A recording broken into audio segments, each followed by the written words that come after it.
শ্রীমদ্ ভগবদ্ গীতা ত্রয়োদশ অধ্যায়। এই অধ্যায়কে ক্ষেত্র ক্ষেত্রজ্ঞ বিভাগযোগ বলা হয়।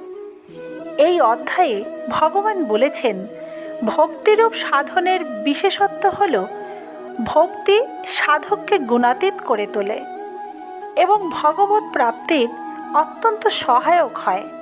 সংসারের আশ্রয় হল জ্ঞানপথের মূল বাধা। এই বাধা অপসারিত হয় একমাত্র ভগবানের আশ্রয় গ্রহণ করলে। অনন্য যোগ দ্বারা অব্যভিচারিণী ভক্তিযুক্ত সাধক তত্ত্বজ্ঞান লাভে সক্ষম হন।